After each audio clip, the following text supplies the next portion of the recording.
श्री असदुद्दीन ओवैसी जी, 1 minute जरा। जिन माननीय सदस्यों को अपने भाषण सभा पटल पर रखने हैं वो कृपया रखें, उनको अनुमति है, प्लीज। शुक्रिया सर। मैं सदर जमहूरिया के खुतबे की मुखालिफत में खड़ा हुआ हूं। मैं बरसर इख्तिदार जमात से जानना चाहूंगा, क्या ये सच नहीं है कि आप ही के आदाद व शुमार 75वां NSSO का डेटा ये कहता है कि 25% मुस्लिम बच्चे पैसों की गुर्बत की वजह से तालीम से ड्रॉप आउट हो जाते हैं? क्या ये सच नहीं है कि 7 साल से ऊपर जो बच्चों का खवानगी का तनासुब है तमाम मज़ाहिब में सबसे कम मुसलमानों का है? क्या ये सच नहीं है कि ग्रॉस अटेंडेंस रेशियो तमाम मज़ाहिब का सबसे कम मुसलमानों का है? क्या ये सच नहीं है कि सबसे कम एनरोलमेंट जो होता है वो मुसलमानों का है? क्या ये सच नहीं है कि AISHE की रिपोर्ट ये कहती है कि हायर एजुकेशन में मुसलमान का तनासुब 5% से 4% पर आ चुका है? और ये सरकार इन तमाम आदादो शुमार को देखते हुए, इनके आदादो शुमार को सामने रखते हुए सदर जमहूरिया के खुतबे में लफ्ज अकलियत का, माइनॉरिटी का जिक्र भी नहीं किया गया, जो भारत की आबादी का 19% का हिस्सा है। ये इनकी मोहब्बत है अकलियतों से और मुसलमानों से। सर, क्या यह बात सच नहीं है कि आपने माइनॉरिटी के बजट को 40% कम कर दिया, स्कॉलरशिप के पैसों में 560 करोड़ रुपए कम कर दिए? ये आपकी मोहब्बत है जो नफरत की निशानी बनती है। नरेंद्र मोदी की सरकार ये नहीं चाहती कि अकलियत और मुसलमानों के बच्चे तालीम याफ्ता होकर इस देश को मजबूत करें। वो उनको हमेशा गुर्बत और नाइंसाफी का शिकार बनाकर रखना चाहती है। सर, दूसरी बात इसमें यह है कि आज अकलियतों को मुसलमानों के ताल्लुक से कोई महीना ऐसा नहीं जाता जहां पर उनको जान से मारने की धमकी नहीं दी जाती। बरसर इख्तिदार जमात के एक MP साहिबा ने कहा कि चाकुओं को सिर्फ तरकारी के लिए इस्तेमाल मत करो, गर्दनें काटने के लिए इस्तेमाल करो। बरसर इख्तिदार जमात के एक MP ने दिल्ली में कहा कि मुसलमानों का समाजी बायकॉट करो। बरसर इख्तिदार जमात ने गुलबर्गा के रेलवे स्टेशन को हरा रंग किया गया था, उसको ये कहकर तब्दील कर दिया कि मुसलमानों का रंग है। सर, मैं पूछना चाहता हूं, क्या नरेंद्र मोदी की सरकार तिरंगे के हरे रंग को निकाल देंगी? क्या हरा रंग मुसलमानों का है? क्या नरेंद्र मोदी की सरकार खरबूजे पर पाबंदी आयद कर देगी और देश की जनता से कहेगी कि नागपुर में आपके हेड ऑफिस में उगा हुआ सिर्फ संतरा खाया जाएगा? सर, नारी शक्ति की आप बात करते हैं तो बिल्किस बानो अगर मुसलमान नहीं होती तो बिल्किस बानो को इंसाफ मिल जाता। 20 साल से बिल्किस बानो लड़ रही है मगर उसका नाम बिल्किस बानो है। आप इंसाफ नहीं करना चाहते बिल्किस बानो से। ये नारी शक्ति आपकी है। पसमानदा मुसलमान से आपकी मोहब्बत, दीजिए 1950 के प्रेसिडेंट ऑर्डर तरमीम करिए, दलित मुस्लिम का स्टेटस पसमानदा को दीजिए। आप नहीं देना चाहते। क्या मजहबी आजादी का उनको हक हासिल नहीं है? स्पीकर साहब, मैं मुसलमान हूं, मेरे बगैर ये मुल्क नामुकम्मिल है। मैं इस मुल्क का यरगमाल नहीं हूं, मैं इस मुल्क का कैदी नहीं हूं। मैं पूरे सिटीजनशिप की राइट को चाहता हूं और अभी चाहता हूं। कब आप बिहार के सुरजापुरी और कुल्हिया बादरी को कौमी OBC स्टेटस देंगे? स्पीकर साहब, दूसरी अहम बात मैं कहना चाह रहा हूं, चीन का जिक्र आपने किया।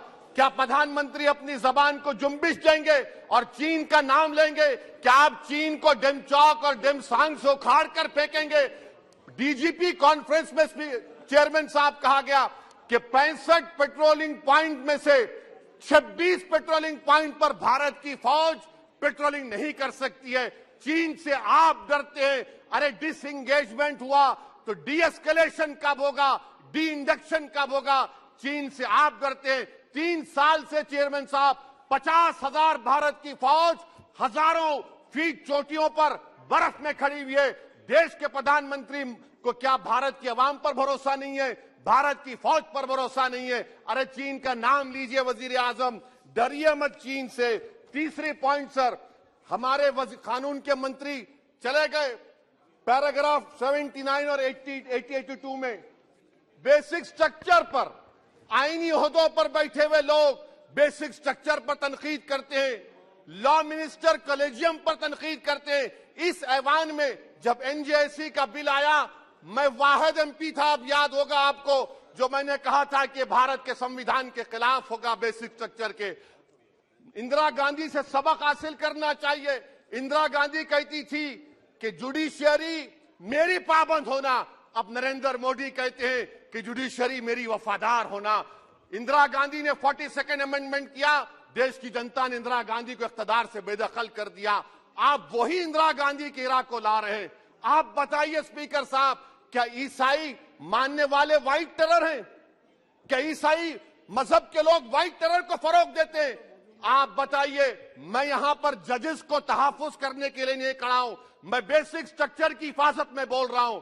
मैं अदलिया की आजादी के लिए खड़ा हूं, मैं एग्जीक्यूटिव की आजादी के लिए खड़ा हूं, लेजिस्लेचर की आजादी के लिए खड़ा हूं। चेयरमैन साहब, कोर्ट का काम ये नहीं है, जजेस का काम ये नहीं है कि नरेंद्र मोदी सरकार की मदद करे। अदलिया का काम यह है कि इस देश की कमजोर और मजलूम आवाम से इंसाफ किया जाए। चौथा पॉइंट स्पीकर साहब, यहां पर एक बड़े सरमाएदार का जिक्र किया गया है। क्या यह बात सच नहीं कि कांग्रेस और बीजेपी ने ओलिगार्क्स को पैदा किया? आप दोनों ने मिलकर ओलिगार्क्स को पैदा किया। आज इसी वजह से 60% मुल्क की दौलत 1% जनता के पास है।